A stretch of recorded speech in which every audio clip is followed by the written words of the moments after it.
यहाँ पे कौन से लोग पाए जाते थे जो द्रविडियन लैंग्वेज बोलते थे? कौन से लोग पाए जाते थे जो द्रविडियन लैंग्वेज बोलते थे?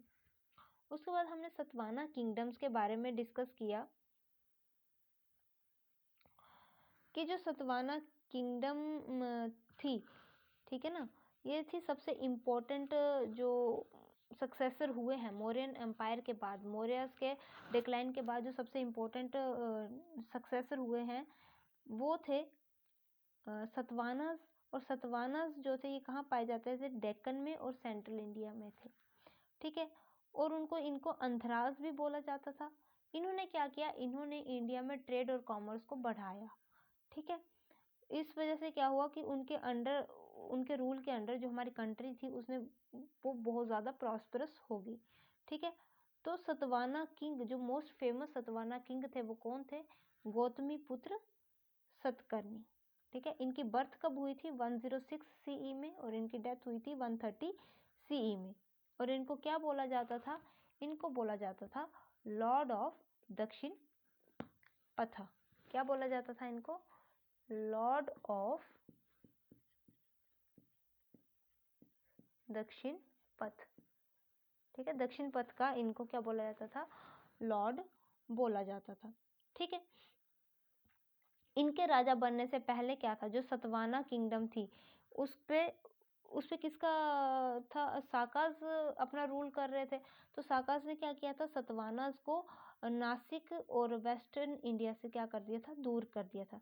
लेकिन जब गौतमी पुत्र सतकर्णी आए, उन्होंने क्या किया? उन्होंने सतकानास को डिफीट किया, और जो सतवाना की जो उन्होंने साकास को डिफीट किया, और जो सतवाना की पावर थी, जो प्रेस्टीज थी, उसको फिर से क्या कर लिया? हासिल कर लिया, ठीक है ना। तो उसके बाद आया था उसका सतवाना किंगडम जो थी ये कृष्णा डेल्टा से होते हुए गोदावरी तक क्या हुई? एक्सटेंड होती चली गई, ठीक है। उसके बाद ये नासिक में, कठिवाड़ एरिया में, ठीक है ना, और नर्मदा में ये क्या हुई? एक्सटेंड हुई, ठीक है। कौन? सतवानास किंगडम, ठीक है। उसके बाद हमने पढ़ा कि जो कॉन्टैक्ट था साउथ इंडिया और नॉर्थ इंडिया के बीच का कॉन्टैक्ट कैसा था, और जो ट्रेड और कॉमर्स थी उसकी प्रमोशन कैसे हुई। तो वो प्रमोशन किसने की? सतवाना किंगडम ने, ठीक है। तो जो सतवाना किंगडम थी इसको क्या बोला जाता था? ये क्या थी? साउथ इंडिया और नॉर्थ इंडिया के बीच में एज अ ब्रिज का काम करती थी, ठीक है ना। क्या किया गया? इस किंगडम के दौरान जो फॉरेस्ट थे उनको काटा गया, ताकि क्या किया जा सके? रोड्स बनाए जा सके, ठीक है ना। रोड्स बनाए जा सके कहाँ पे?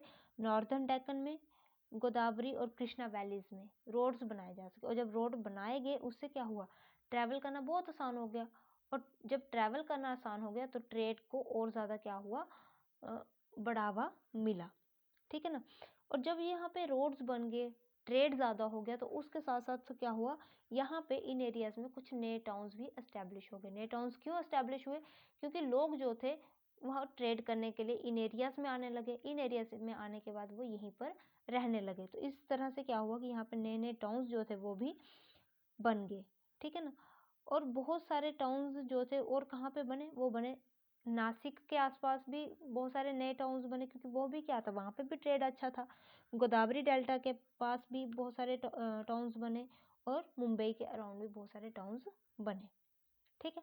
अब जो ट्रेड था वो क्या होता था? सी के थ्रू भी होता था, लैंड के थ्रू तो होता ही था। ये तो लैंड की बात आ गई कि फॉरेस्ट को क्लियर किया और रोड्स बनाए, तो वो ट्रेड किसके थ्रू आ गया? लैंड के थ्रू। अब अगर सी की बात की जाए तो सबसे इम्पोर्टेंट जो था फॉरेन ट्रेड जो था वो किस पोर्ट पे होता था? किस बंदरगाह पे होता था? वो होता था पोर्ट ऑफ बहरूच से, ठीक है ना। क्योंकि वहाँ पे अलग अलग कंट्री से क्या आते थे? शिप्स आते थे उस पोर्ट पे। जैसे इराक से आ गए, पर्शिया से आए, ठीक है ना, अरेबिया से आए, इजिप्ट से आए, ठीक है। तो अलग अलग कंट्री से जो थे वो शिप्स कहाँ आते थे? पोर्ट ऑफ बहरूच में, ठीक है। उसके बाद पोर्ट इन गोदावरी डेल्टा जो था वो वहाँ पे किस कंट्री के साथ हम ट्रेड करते थे? वो हम करते थे बर्मा और मलाया के साथ, ठीक है। उसके बाद कहता है कि जैसे जैसे ट्रेड और कॉमर्स जो था वो उसकी ग्रोथ हुई, ठीक है ना।